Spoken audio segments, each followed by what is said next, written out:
Bonjour tout le monde. Alors, je me réunis à nouveau avec l'équipe de Païta.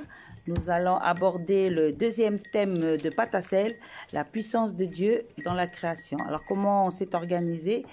On s'est séparé par groupe et chacun des groupes a pu réfléchir sur les différents passages qui sont concernés pour cette leçon. Alors, les passages, ça sera dans le livre de la Genèse, chapitre 1, 6 à 8.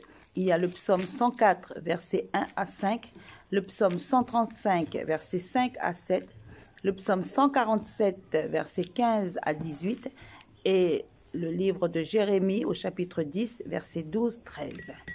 Donc voilà, vous pourrez suivre avec nous les différents partages que nous aurons.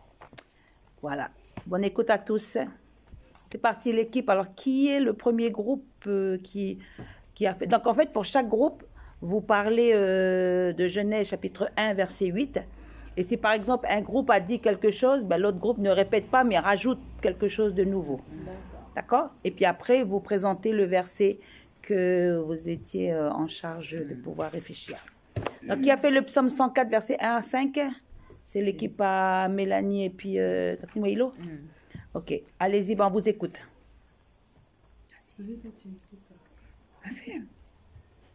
Bah, il y a même 104. Déjà, Genèse, chapitre 6, chapitre 1. Oui, mais comme ça, tout le monde réfléchit dessus. D'accord. Genèse, chapitre 1, verset 6 à 8. Qu'est-ce que... Donc, on rappelle que c'est le deuxième jour. Ouais, Donc, à ce moment-là, tout le monde peut dire Genèse, chapitre 1, verset 6 à 8. Donc, c'est le passage où Dieu il va faire quoi? Il va séparer la deuxième séparation. La deuxième séparation, voilà. Ok, parce qu'au départ, la terre, elle était remplie d'eau. Et Dieu va faire une deuxième séparation. Donc, le geste de la séparation. Et il va séparer les eaux du haut, qui vont devenir le ciel, et puis il va séparer aussi les eaux du bas. Mais le deuxième jour, il a créé le ciel. Et toujours avec sa parole. C'est bon pour tout le monde? Voilà. Maintenant, nous allons écouter le groupe qui vont nous partager ce qu'elles ont trouvé pour le psaume 104, versets 1 à 5. Si vous pouviez lire le passage. Vas-y, Mélanie. Psaume 104, verset 1 à 5. Mon âme bénit l'Éternel mon Dieu, tu es infiniment grand. Tu es revêtu d'éclat et de magnificence.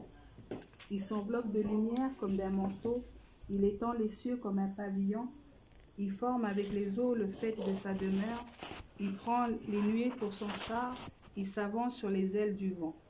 Il fait des vents ses messagers, des flammes de feu ses serviteurs. Il a établi la terre sur ses fondements, elle ne sera jamais ébranlée. Allez, qu'est-ce que vous avez trouvé? Bah, nous, on a trouvé que c'est... Déjà, Dieu il est comme l'infiniment grand. Qu'il est magnifique, et ben qu'il est le créateur, quoi. Oui. Et qu'il a créé, les cieux qui est sa demeure. Oui.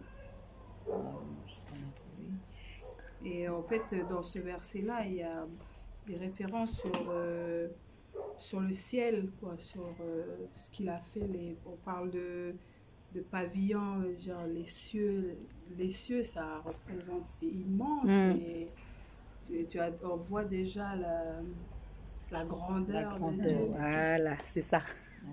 C'est ça qu'il faut sortir.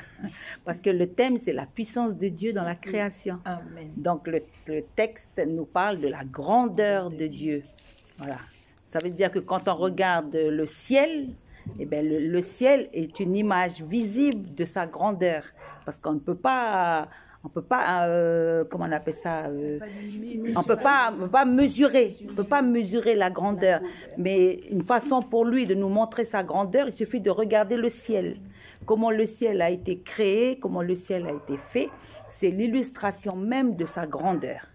Rien qu'en regardant le ciel, et jusqu'à aujourd'hui, l'homme il est toujours à la conquête de l'espace. Il est toujours à la conquête du ciel.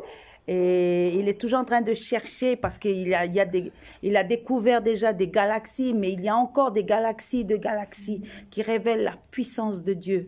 Quand même le ciel ne peut pas, c'est, comment on appelle ça, c'est la partie visible de la puissance de Dieu, de la grandeur de Dieu. D'accord? Et comme on est au deuxième jour, donc c'est, comment on appelle ça, quand on regarde le ciel, ben c'est l'illustration visible de ce qui s'est passé quand il a parlé. Il a dit il a séparé, par sa parole, il a séparé l'étendue des eaux. Donc le ciel est forcément à l'empreinte de sa puissance. Le ciel a, voilà quoi. Fait que quand on regarde, rien qu'à regarder le ciel, on est découragé, on regarde le ciel, ben on se dit, mais le ciel, alors déjà, vous voyez les nuages tiennent comme ça. Les nuages tiennent. C'est tout tient parce que c'est Dieu qui a créé par sa parole, il a créé. Donc ça révèle à la fois la création révèle la grandeur de Dieu, mais quand Dieu parle, la puissance de sa parole aussi. Parce que sa parole, elle est créatrice, sa parole, comment on appelle ça, elle est capable elle engendre la vie, la parole de Dieu, voilà, pour montrer que, surtout quand on est bien découragé, on regarde le ciel, gloire à Dieu. C'est pour ça que la Bible, elle dit dans le psaume 121, « Je lève les yeux vers les montagnes, d'où me viendra le secours. Le secours me vient de l'Éternel. » D'accord? Voilà. C'est pas pour rien qu'en deuxièmement, il a créé le ciel. Voilà. Parce que c'est du ciel aussi que va descendre sa puissance. Jésus va descendre du ciel. D'accord? Et après, il nous prépare une place où dans le ciel, on retourne là où il a... Voilà. Là où, et dans le ciel, il y a quoi? Le ciel est illuminé par la gloire de Dieu, par la lumière. D'accord? Donc, l'ordre même de la création, eh ben, nous révèle aussi la place à nous, là-haut, dans le ciel. Voilà. C'est extraordinaire ce que Dieu fait. Amen. Hein? Amen. Et quand on pense que nous sommes toutes, parce qu'on dit toutes, là, il n'y a pas de garçons, on est toutes des enfants de Dieu. Amen. On appartient au Dieu qui a créé le ciel. Dans toute sa splendeur, là, comme tu disais, ça parle de pavillon, ça parle d'étendue, c'est, voilà. Le ciel est le chef-d'œuvre montre la créativité aussi de Dieu. Voilà, Dieu, il est créatif, puis le ciel est beau. J'ai jamais vu un ciel qui n'est pas gribouillé, le ciel. D'accord? Quand on regarde le ciel, on peut pas dire, ah, mais il est fait moche, ce ciel. C'est pas possible. C'est quoi qui est moche? C'est quand on voit la fumée. Oui. La fumée des usines, voilà. À cause du péché. Ça salit la création. Mais à la base, quand Dieu fait les choses d'une manière parfaite et belle. La parole de Dieu dit que Dieu fait toutes choses bonnes et belles en son temps. Et la création, ça a été pareil. Dieu a fait les choses, chaque chose en son temps, mais chaque chose qu'il a fait est belle. Amen, hein? C'est trop net, hein? Gloire à Dieu, ça fait vous, voilà. Ça nous encourage, voilà. D'accord? Et ça montre non seulement la puissance de Dieu, mais ça montre aussi la souveraineté de Dieu. Voilà. Les choses sont faites telles qu'elles doivent être faites parce que Dieu a décidé que ça doit être fait comme ça. Et pourtant, le chef-d'œuvre de sa création, ce n'est pas le ciel, c'est l'homme. Mais il a préparé tout ça pour l'homme. C'est nous la fin, mais c'est nous le summum de sa créativité, de son chef-d'œuvre. D'accord? C'est Jésus. Voilà.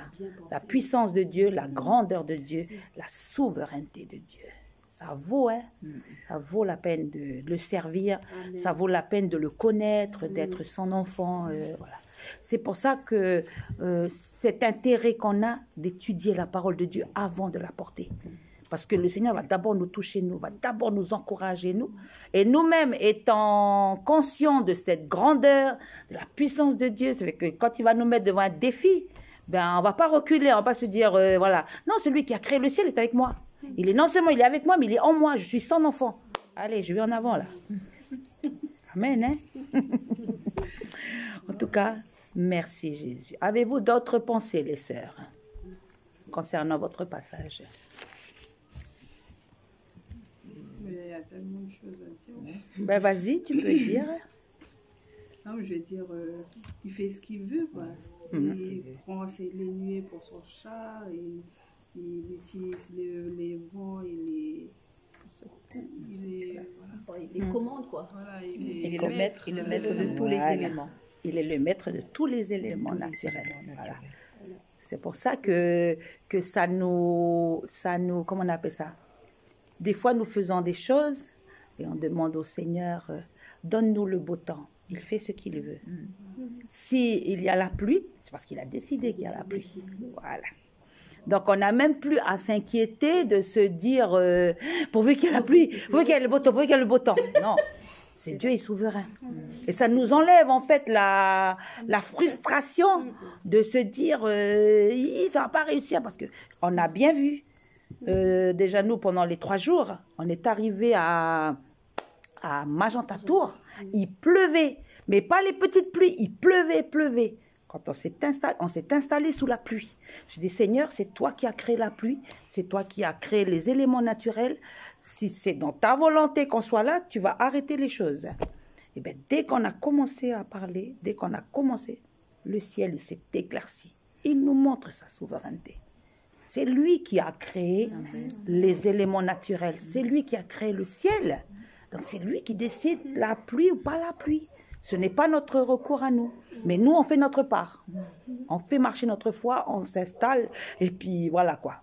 Et vraiment, on a vu la gloire de Dieu, quoi. Tu vois, d'accord? C'est pour faire comprendre aux enfants. Parce que voilà, les enfants, ils peuvent être frustrés comme nous, hein, qu'ils décident de faire quelque chose, il y a la pluie, et puis après on est en colère pour le Seigneur. Mais Seigneur, mais pourquoi tu n'as pas de... Je fais ce que je veux, c'est moi le maître. Et on oublie. Et Dieu, il nous fait, voilà, il nous fait comprendre que c'est moi qui donne le beau temps, c'est moi qui dirige tout, c'est moi qui conduis toutes choses. D'accord? La souveraineté de Dieu, elle va jusque-là, quoi. Nous, on accepte la souveraineté de Dieu pour le pain quotidien, mais après, le temps, le ciel, il est tellement là ça y est, ça s'est passé on oublie, les personnes disent, Seigneur, on fait comment là? Mais le Seigneur a toujours une solution pour nous, heureusement. D'accord? Voilà. Donc comme ça, c'est pour amener les enfants à regarder le ciel d'une autre façon, de regarder autrement. Et que chaque chose qui arrive dans le ciel, tout est organisé et tout est contrôlé exactement sous le contrôle du Seigneur. C'est lui qui dirige toutes choses. Et il y a le ciel visible, mais il y a le ciel invisible. Et la paix et l'ordre qui règne dans le ciel visible, et c'est le même ordre qui règne dans le ciel invisible, parce que c'est le même Dieu qui a, de la même façon qu'il contrôle les nuages et la pluie, et bien il contrôle aussi tout dans le royaume de Dieu. D'accord? Et c'est pour ça que quand les hommes vont dans l'espace, ben l'espace c'est le silence, c'est la paix. Mais on regarde les planètes. Les planètes, elles sont alignées. Pourquoi elles ne se touchent pas? Pourquoi elles... Non, tout est bien aligné. On ne peut pas dire qu'il n'y a pas Dieu derrière. Comment ces planètes peuvent tenir? Les étoiles, je crois qu'il y en a, je ne sais pas s'il y en a une qui ont chaque étoile, ah oui, c'est quand ça va être pour le 4e jour, eh bien, chaque étoile, elles sont placées à l'endroit où il veut, mais il connaît chaque étoile. Nous, au bout de 50 étoiles, on a perdu le fil. Dieu connaît la place de chaque étoile. Alors s'il est capable, s'il connaît, il est souverain dans le ciel, ne devrait-il pas être souverain dans notre vie? D'accord? Sa souveraineté, elle n'a pas changé, elle est pareille. À la fois sur nos vies comme dans le ciel, c'est pareil, quoi. Ok, c'est bon pour vous deux Tortina? Ok. L'équipe qui a fait le psaume 135, 5 à 7, est-ce que vous pouvez lire? C'est vous deux encore, oui, c'est vrai, c'est vous deux. Allez-y. Oui. Bah, nous, on a... Bah, est-ce que vous pouvez d'abord lire le passage? Alors, 135. 57. Ok, alors. Oui, je sais que l'Éternel est grand, que notre Seigneur surpasse tous les dieux. Tout ce que l'Éternel veut, il le fait. dans le ciel et sur la terre, dans les mers et dans tous les abîmes. Il fait monter les nuages des extrémités de la terre. Il produit les éclairs et la pluie. Il tire le vent de ses trésors. Bah, ça revient toujours au même, le même texte. Voilà, voilà. Et là, on voit, hein, il fait la pluie, quoi. Il fait la pluie, voilà. il fait le beau temps. Voilà. Bah, il est le maître de tous les Voilà, éléments. Quoi. voilà. Il fait ce qu'il veut. Quoi. Exactement. Et quand il dit au début, je sais, qu'est-ce que ça vous fait penser à ça? Qu'est-ce que ça évoque pour vous? Quand il va dire, celui qui a écrit le psaume, il dit, je sais. Il est sûr de lui. Il est sûr de lui. Oui. Il a une assurance. Il a une assurance. Mais pourquoi il a une assurance? Parce qu'il est Dieu, c'est lui. Non? Mais là c'est la personne qui a écrit qui dit, je sais. Je sais. Donc déjà, le fait qu'elle sait, elle a quoi déjà? Elle a une connaissance. Mais comment est-ce qu'elle a eu? Et est-ce qu'elle dit, peut-être que je sais? Non, Ou elle dit, elle je affirme. sais. Elle affirme. Donc c'est une connaissance qui est comment? Divine. Qui est divine, mais qui est comment? Qui est solide, Qui est solide. qui est sûre, Confirmé. qui est confirmée. Mais pourquoi est-ce qu'il est sûr? Pourquoi est-ce qu'il est confirmé? Parce qu'il est en communion avec Dieu. Parce qu'il est en communion, mais surtout parce que... Il a vécu. Parce qu'il a vécu, exactement. Donc à la base, il y a eu quoi? Une expérience. Il y a eu une expérience. Voilà. C'est une chose de connaître que Dieu est souverain, que Dieu est grand, mais c'est une autre chose que de l'expérimenter. Et c'est quand on l'expérimente qu'on peut dire « je sais ». Voilà. C'est pour ça qu'il... va dire j'ai entendu, mais maintenant je sais. Voilà, voilà, d'accord? Donc, nous sommes là pour être convaincus déjà, nous, avant de convaincre les enfants. Donc, quand je dis « je sais que Dieu est grand, je sais que Dieu il est tout-puissant ». Pourquoi? Parce qu'à un moment donné, je l'ai expérimenté. D'accord? Voilà. Je sais qu'il est souverain, voilà, ça c'est important. On n'est pas simplement là pour transmettre une connaissance, mais on est aussi là pour amener à ce que les enfants puissent expérimenter cette connaissance. Mais comment ils vont être encouragés? En voyant des modèles devant eux. D'accord? C'est bon? Donc, comme vous avez dit, la grandeur de Dieu, il fait ce qu'il veut. Et on voit aussi, est-ce qu'on voit la création qui se rebelle, qui dit, ah, moi le nuage, ah non, moi je n'ai pas envie. Hein. Non, du tout. Il l'obéit. Voilà.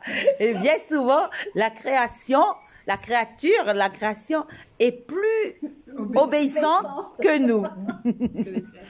Ben oui, parce que ce qui fait la différence entre nous et la création, c'est quoi d'après vous? La parole. La parole déjà, mais parce que Dieu il a mis quelque chose en nous qu'il n'a pas mis dans la création. C'est l'intelligence. L'intelligence, la réflexion, L'âme. le raisonnement, mais surtout, Le choix. exactement. Il n'y a que nous, les êtres humains, qui avons cette faculté de choisir entre ce qui est bien et ce qui est mal. Ce qui révèle que nous avons au niveau, dans la création, on a une place particulière parce que Dieu n'a pas donné ça à la créature, à la création. La création, quand le Seigneur, il dit, c'est lui qui donne la pluie, il dit à la pluie, maintenant, la pluie, elle tombe. On ne voit pas la pluie qui dit, peut-être, non, j'ai vacances. Congé. Voilà. Ou Seigneur, je n'ai pas bien entendu, tu peux dire encore. Non, la création, quand Dieu il dit comme ça, voilà. D'accord? Voilà.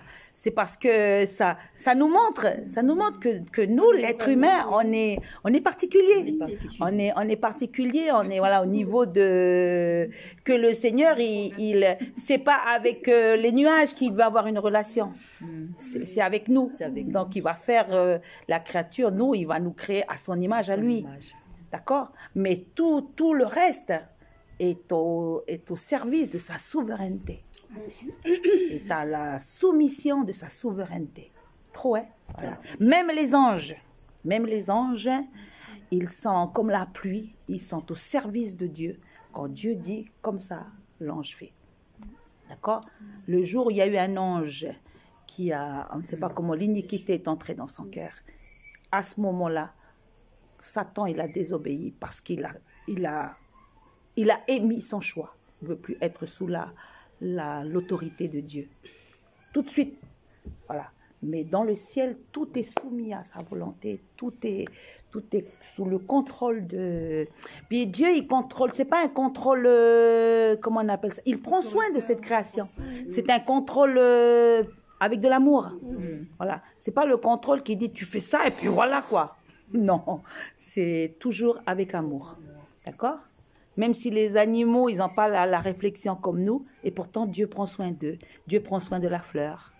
Il fait en sorte qu'il y ait la rosée pour la fleur. Voilà. D'accord?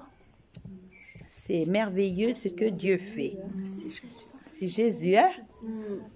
Voilà. Avez-vous d'autres choses à rajouter? Non. C'est bon? C'est bon. Ok. L'équipe qui a fait le psaume 147, le verset 15 à 18. Si vous pouvez lire fort, psaume 147, verset 15 à 18. 147 Oui. Ah oui, 147. 15 à 18. Il envoie ses ordres sur la terre, sa parole court avec rapidité.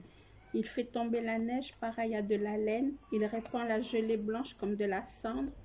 Il lance sa glace sous forme de grêlon. Qui peut résister devant ce froid qu'il provoque? Il envoie sa parole et il les fait fondre, et il fait souffler son vent et l'eau coule. C'est beau, hein?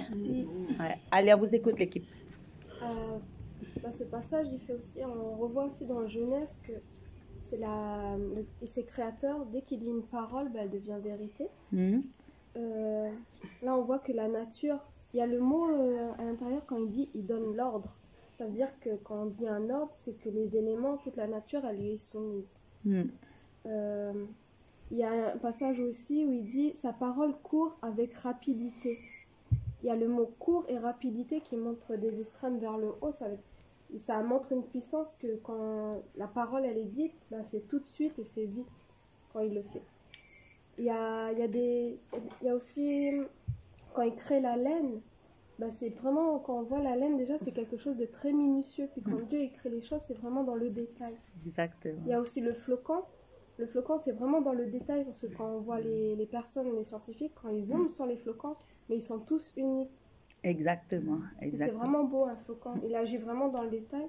La puissance agit au travers de la nature, sa puissance. Il y a un moment où il dit qui peut résister devant ce froid qu'il provoque. C'est pour montrer mais qui est l'homme face à sa puissance. Après, j'ai rajouté à création, on ne peut pas dire que c'est du hasard. Même le flocon, quand on voit le détail dedans, on ne peut pas dire que c'est du hasard. On ne peut pas douter de sa puissance. Et il y a un passage dans Romains qui dit que la puissance de Dieu, la création, parle de la création de Dieu. Ça montre sa puissance. Tout à fait.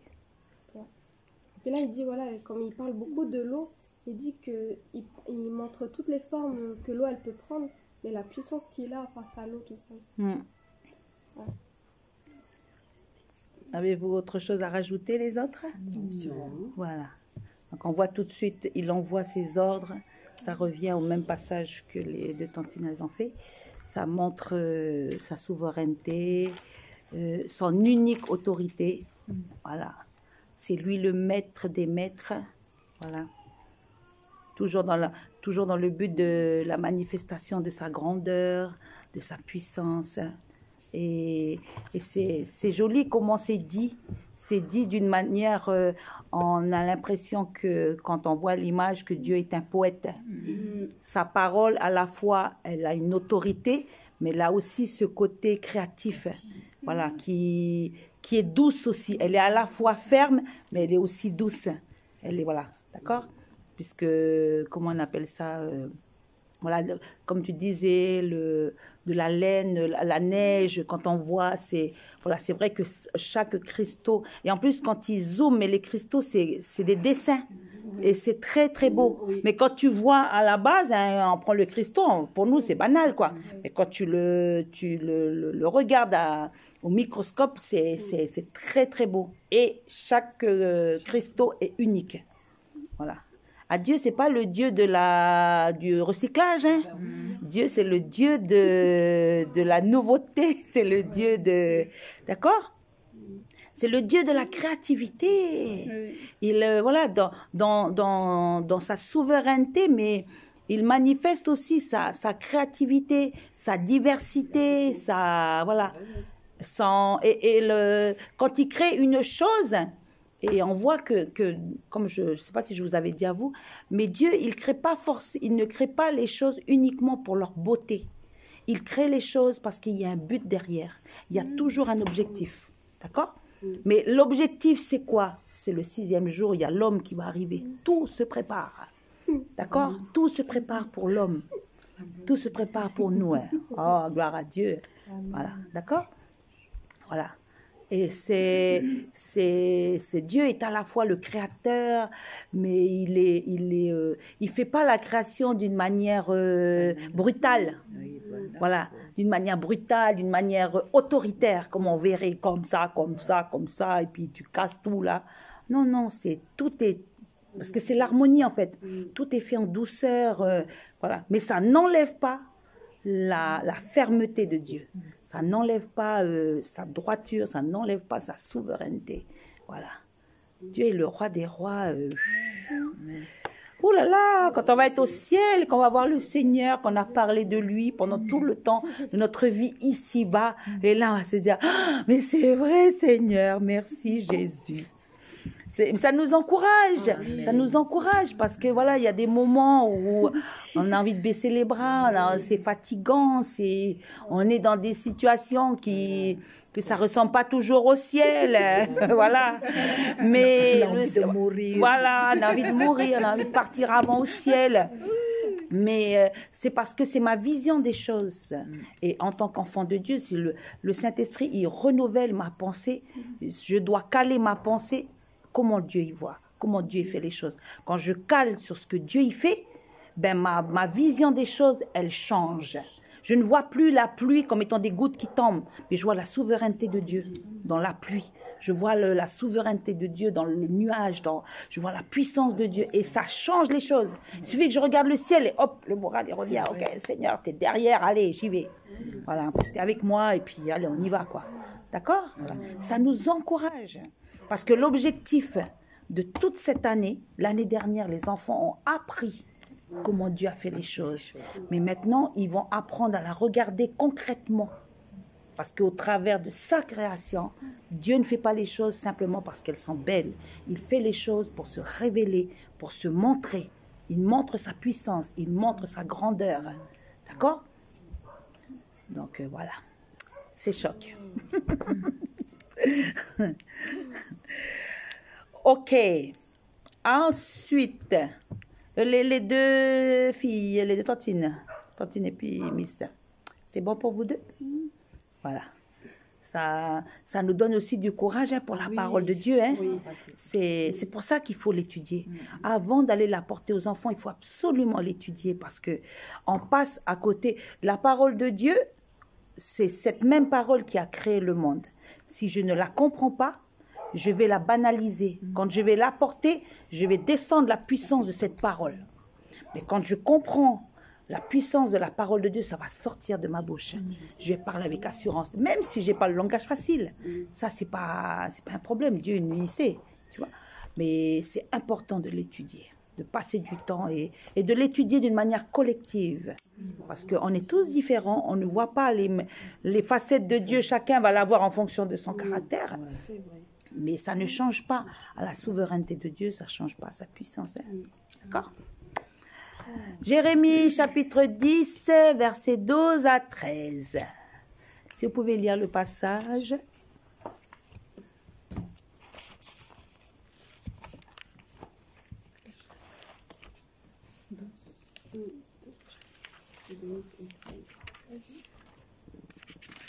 C'est lui qui a fait la terre par sa puissance.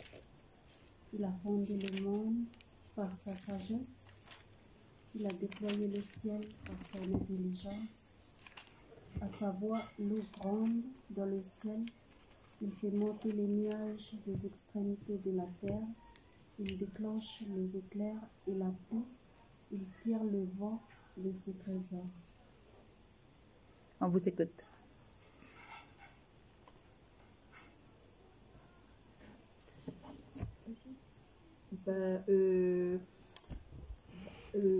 Comme on disait tout à l'heure, Dieu est au contrôle de toutes choses.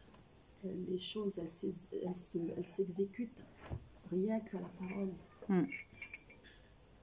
Et puis que il fait toutes choses à sa guise, en sa manière en plus. C'est quand il le veut. Et toutes choses, et voilà, s'accomplissent. Rien. Et j'aime bien la phrase quand il dit à entendre sa voix, rien qu'à entendre sa voix. Waouh, c'est merveilleux ça.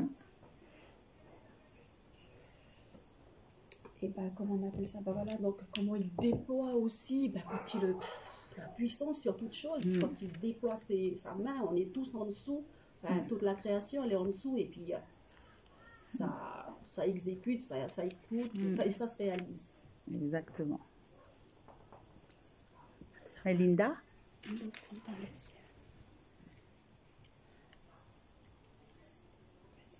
C'est comme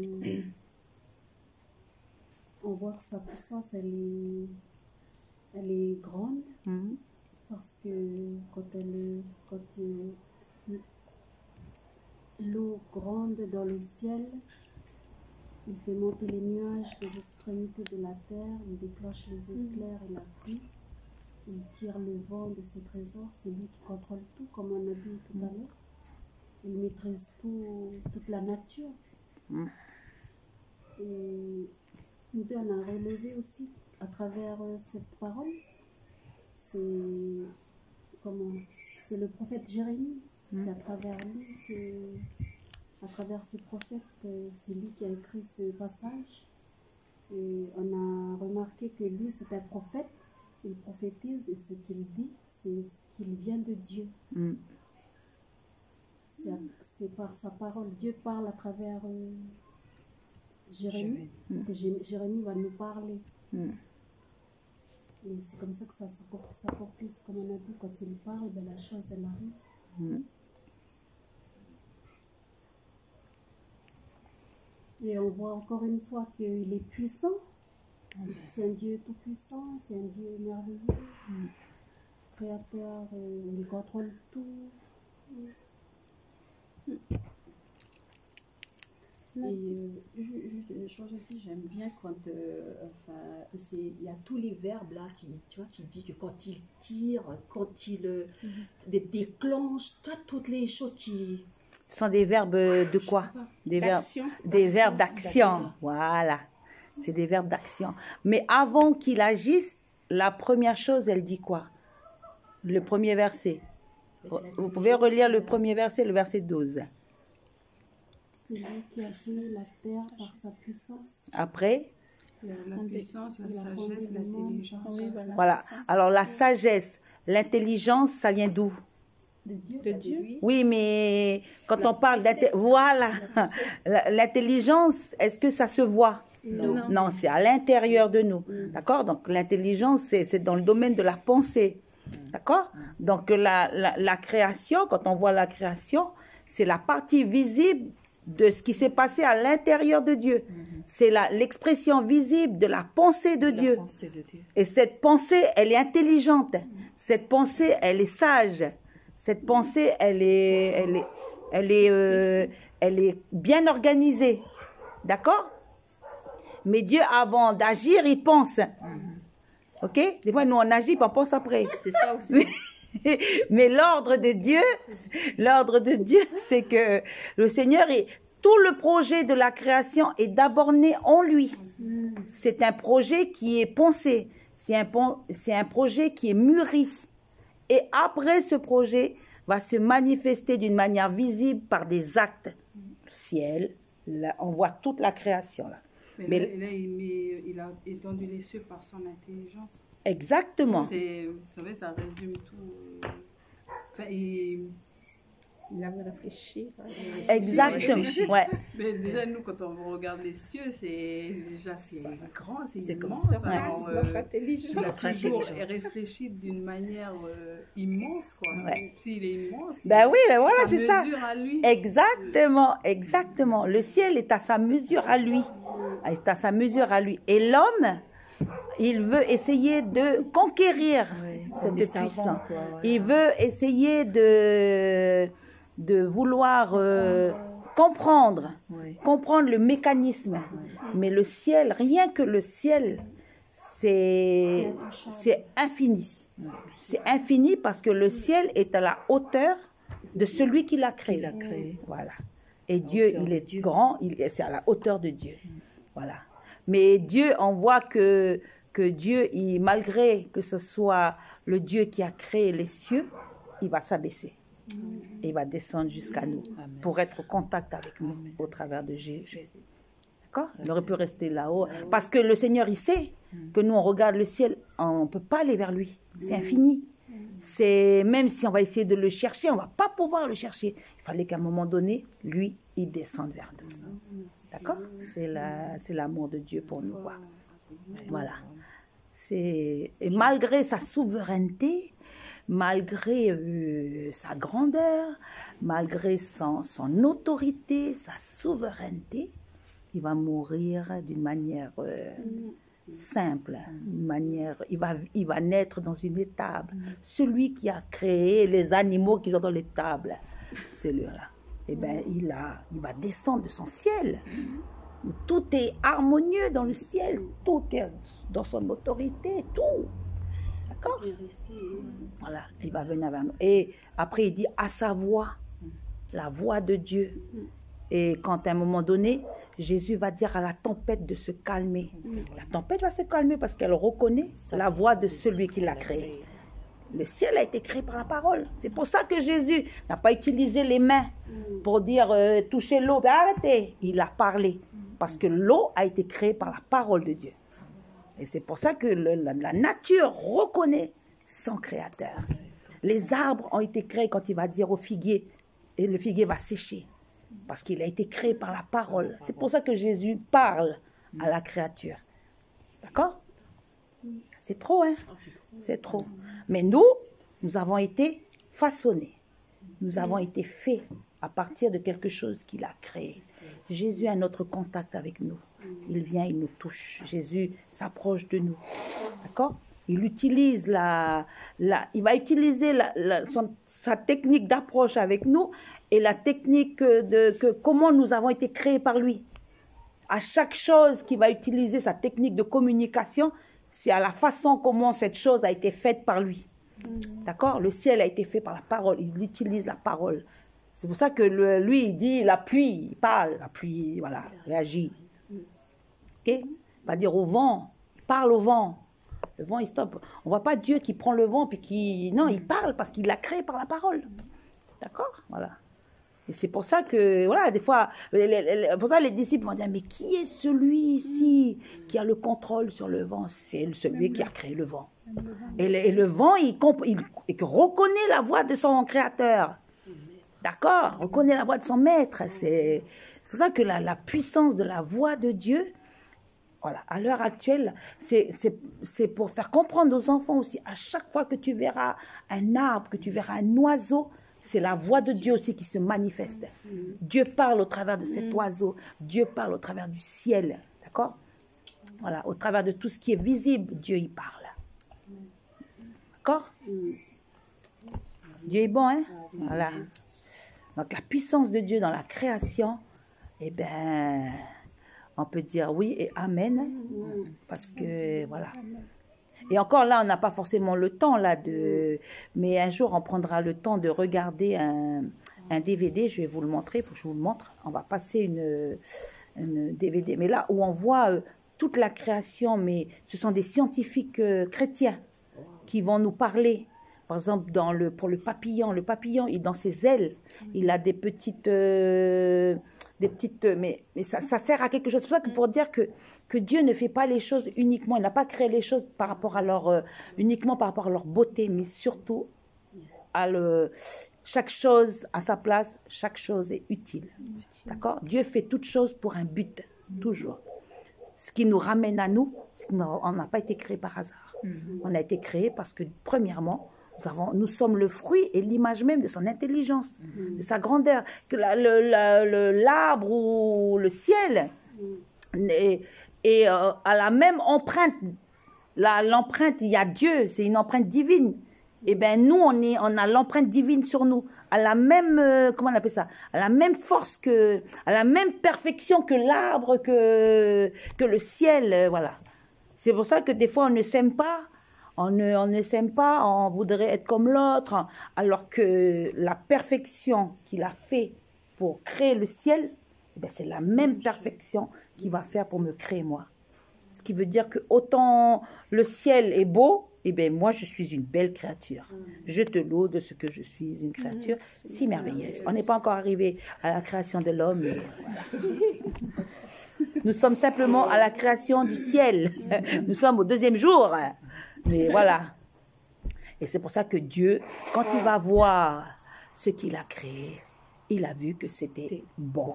Voilà. Et quand Dieu il dit que c'est bon, il a fini. Il a fini. Et c'est pour ça qu'on ne peut pas revenir sur la création de Dieu. Le ciel, depuis qu'il l'a créé, il n'a pas changé jusqu'à maintenant. D'accord? Voilà. C'est trop, hein? Ça dépasse notre entendement. Mais ça nous encourage aussi. C'est plutôt une source d'encouragement parce que nous sommes ses enfants. Vous vous rendez compte? On appartient à lui qui a créé le ciel et la terre. On appartient au Seigneur Jésus qui a parlé à la tempête. Trop beau ça. Là, on se dit, mais merci Seigneur, je suis ton enfant, gloire à Dieu. Quelle grâce et quel privilège. Et Dieu, il n'a pas forcément besoin de nous. Hein. Il peut faire les choses tout seul. Il a fait les choses tout seul. Mais il nous fait la grâce de nous prendre avec lui. Nous, on va travailler avec lui. On est dans son service. On est à son service.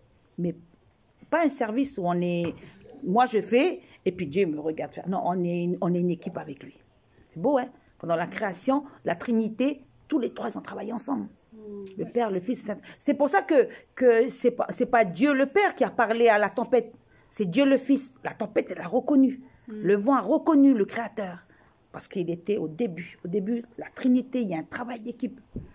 Le travail de la création, c'est le fruit aussi d'un travail d'équipe. C'est pour ça que nous, êtres humains, on ne peut pas travailler seul. On a besoin d'être avec les autres parce qu'on est le reflet même de ce travail premier qui a commencé avant que le monde même soit créé, ce travail d'équipe entre la Trinité. Trop beau ça, hein? C'est excellent quoi. Voilà. Et c'est ce message glorieux que nous apportons aux enfants. C'est pas rien du tout. Voilà. Et Dieu, vous voyez comment Dieu est bon? C'est que le Seigneur, il permet aussi que les enfants du dehors entendent ce message. Parce qu'il veut se révéler à tout le monde. Pourquoi? Parce qu'il revient bientôt. Et le dernier signe, c'est que tout le monde va entendre parler de... Tout le monde, le dernier signe, c'est que la parole de Dieu sera annoncée partout. Maintenant, il est en train de se faire connaître comme étant le Créateur. Il sait connaître à qui? En premier à qui? Aux enfants. Gloire à Dieu, hein? Mais il ne va pas utiliser les autres pour parler du Créateur. Il va utiliser ses enfants. Parce que de la même façon que la création... le ciel sont des témoignages de sa puissance.